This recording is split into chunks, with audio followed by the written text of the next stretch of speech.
Howdy folks, Doc here with Last Best Tool, and this is the Olight Swivel Pro. It's another one of the Olight tools that Olight sent me as part of their sale going on now.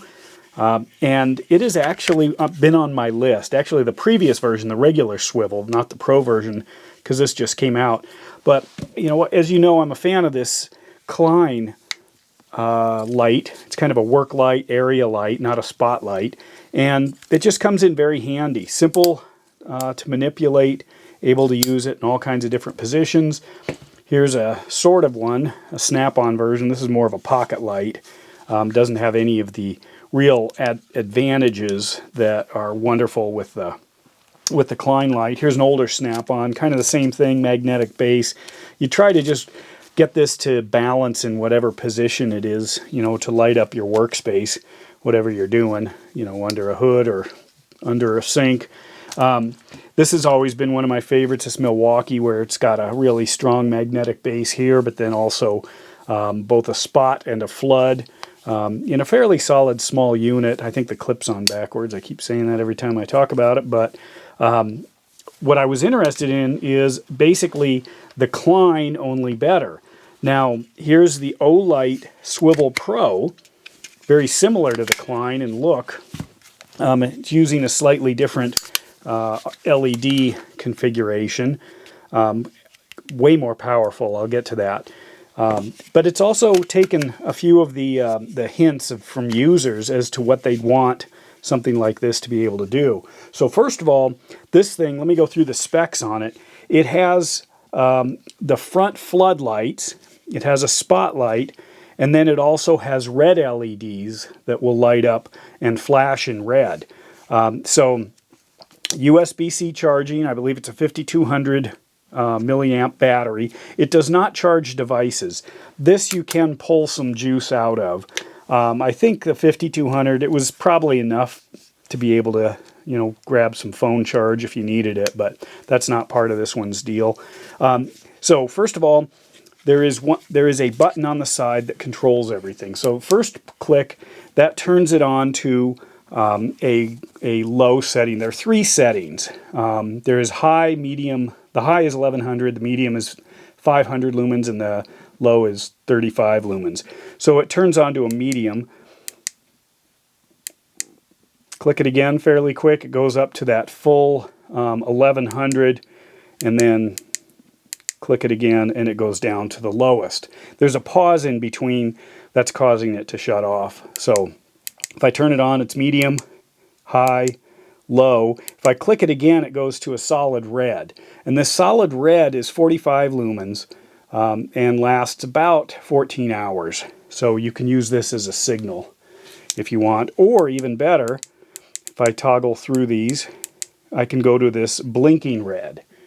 And this blinking red here, imagine if I mounted that like on the back of a vehicle that's disabled, or put it out in the road or something like that. It allows a signaling. And this will last, excuse me, this will last 108 hours of blinking light.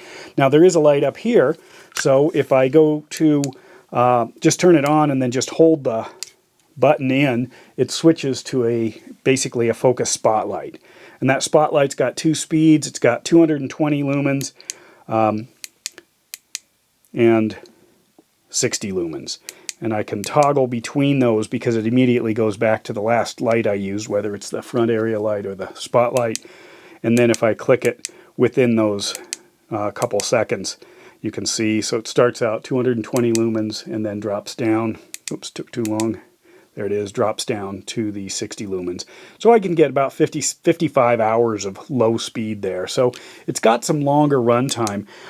If I look at the runtime for the area lighting here, I get around 10 minutes at the full 1100, and then it starts to throttle down, and I can pull over 3 hours before it shuts down. 500 lumens I can get about 20 minutes of full speed, and then 420, 450 minutes, somewhere in there, as it's throttling all the way through. And then the low, so if I turn it on, up, down, you got to go through all speeds, I can get around 84 hours. So that's a long time. You know, it's a good solid battery, you can see there. It's got a kind of a multi-purpose handle base. It's got basically 4 major features. One, it has a tripod mount. Why would you need that? Well, because this can be used as studio lighting or something, or an area lighting for video, things like that.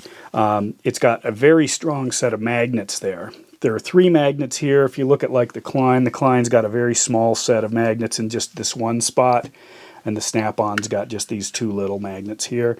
Milwaukee's got 4 very strong magnets inside this base. So this particular thing, this arrangement is quite strong, and that is because this does have a little bit of heft to it. It needs that strength. Here's a socket. You can see if it's on there. It's holding fairly well before it flips off. So the tripod, the magnets, it has a hook, but instead of pushing in, this hook comes out, which gives it a larger gate. And that larger gate, like this is an 18mm socket, and again, found another use for an 18. If I open this up, I can get that through and hold onto something of that size, you know, a pipe or whatever. Whereas traditional gates like this, the gate actually restricts what you can get inside there, so I'm nowhere near being able to get inside that gate.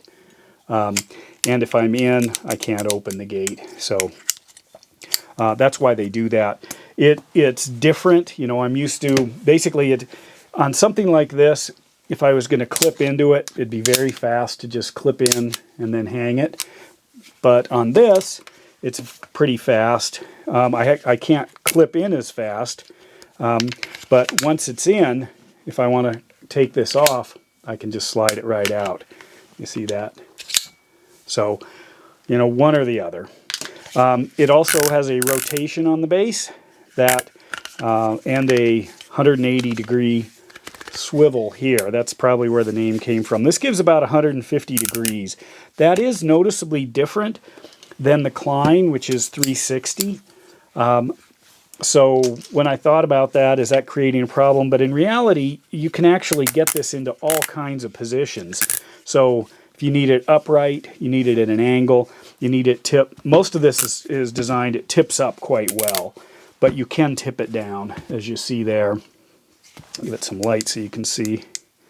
Go to my low speed. So I can tip it down if I need that. Up, flat. This does acts as a base there, so this is plenty strong for just sitting there. What I find when I use these is I'm often moving them around. I'm kind of pushing them with my elbow or a tool or something, trying to realign it to get into a spot, you know, or up under a, you know, something in the kitchen or a, you know, a dishwasher I'm working on, sliding it around, trying to see. Sometimes, you know, as you change your angle, you need to change the light. So I find myself pushing these a lot, trying to twist them into different configurations to see better. But overall, the more I use it, that 1100 is great. It is way more than either one of these two. So it is a lot more light. The tripod is a nice attachment because you could make this a fairly solid base if I wanted to make kind of more of a studio light or an area light on a stand that I don't have to worry about it tipping over.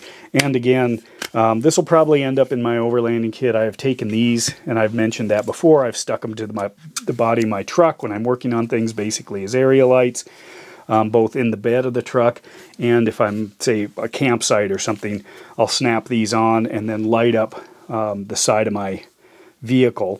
So I could easily do that with this, definitely, and I'd get more light out of it.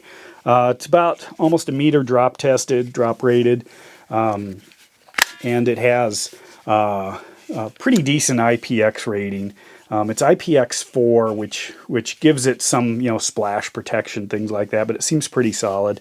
Another little trick up its sleeve, if this is on and then I turn it off, go through it all, shut it off faster. There's actually a glowing ring around it. So if it's been on or it's been exposed to light and then you are looking for it in the dark, you might be able to see it. One last thing, as you charge it, this does have a, see if you can see those lights there. It has a much more precise indication.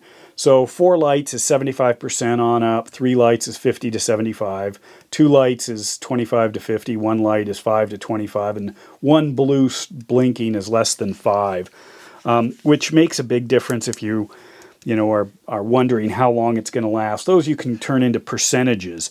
So if I've got a 50-hour runtime on something, let's say my low spot is 50 hours, times whatever the percentage is. Or if I've got a higher, if I want to use it on, say, the 500 lumens, and I've got, a certain number of minutes for that, I can just multiply that times, just in my mind, times the percentage there and say, I don't need to charge this right now. Or if, I'm using it a portion on a trip, portion every night, I can figure that out. So I like that precision there. Snap-on is not as precise. It's got its red light, which, by the way, that's spontaneous discharge. I haven't used that much. And then Klein's got this thing as you push it, but it actually, I don't think these are to me, as useful. It's like, okay, I've got 2 greens, an amber, and a red. And what do they mean again? Anyway, Milwaukee's, what do I have here? Green, basically red, and blinking red. So just a way to think about it. Both of these are quite good, and right now on the sale, I think they are both exactly the same price, and they are both made overseas. And they're both made of similar colored plastic. So anyway, there it is. The Olight Swivel Pro. With that, Doc out.